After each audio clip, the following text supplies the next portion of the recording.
ओला हरभरा खायला एकदम भारी लागतो, पण त्याच ओल्या हरभऱ्यापासून जर मस्त असा चमचमीत पदार्थ बनवला तर अजून खायला भारी लागेल.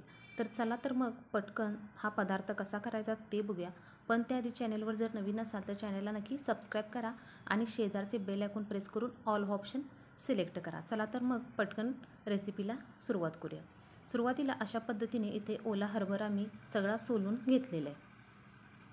आता त्यानंतर आपण मिक्सरच्या भांड्यामध्ये साधारण एक मोठा कांदा घालून घ्यायचा, त्यानंतर एक मोठा टोमॅटो देखील घालून घ्यायचा आणि थोडीशी कोथिंबीर घालून याची मिक्सरला बारीक पेस्ट करून घ्यायची.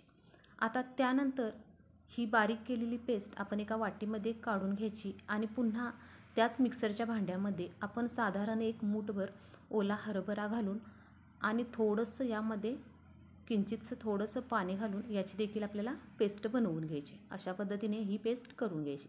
आता फोडणीसाठी कढईमध्ये तेल गरम करायला ठेवायचे आणि तेल गरम झाले की यामध्ये थोडंसं जिरे घालून घ्यायचं आणि एखादं तमालपत्र देखील घालायचं आणि त्यानंतर आपण जी कांदा, टोमॅटो आणि कोथिंबीरची पेस्ट बनवली ती पेस्ट यामध्ये घालून याला 1-2 मिनिट असंच तेलामध्ये छान परतून घ्यायचं.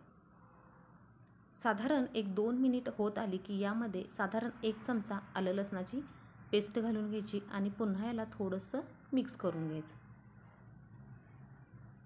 आता त्यानंतर यामध्ये आपण चवीनुसार तिखट घालून घेणार आहे. आपण इथं मी 1.5 चमचा तिखट घालून घेतलेलं आहे आणि थोडीशी हळद घालून घेतलेली आहे.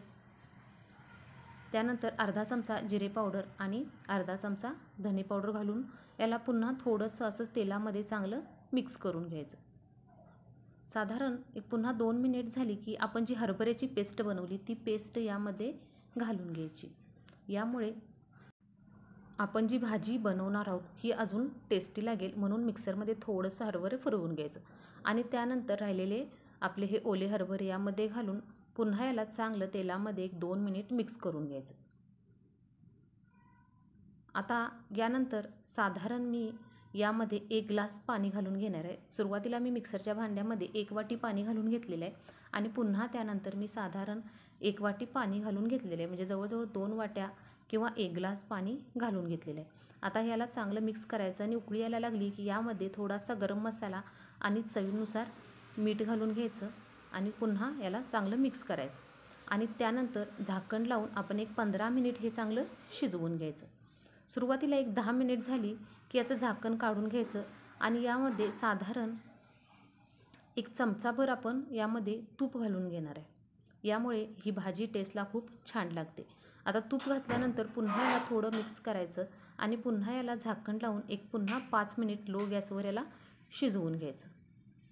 पुन्हा 5 मिनिट झालेले आहेत, म्हणजे जवळजवळ आपली 15 मिनिट इथं हरभरा शिजवून घेतलेला आहे आणि त्यानंतर आपली ही हरभऱ्याची चमचमीत भाजी तयार झालेली आहे. आता वरून आपण थोडीशी कोथिंबीर घालून घेणार आहे आणि इथं मी आता गॅस बंद केलेला आहे.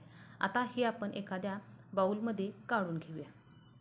तुम्ही बघू शकता की ही भाजी अगदी साधी, सोपी आणि चमचमीत अशी खायला लागते आणि चवीला देखील एकदम ही भारी भाजी लागते. तर तुमच्याकडे पण जर ओला हरभरा असेल तर तुम्ही अशा पद्धतीने भाजी नक्की ट्राय करून बघा. व्हिडिओ कसा वाटला हे कमेंट करून सांगा. व्हिडिओ आवडला तर चॅनेलला नक्की लाईक, शेअर आणि सबस्क्राईब नक्की करा.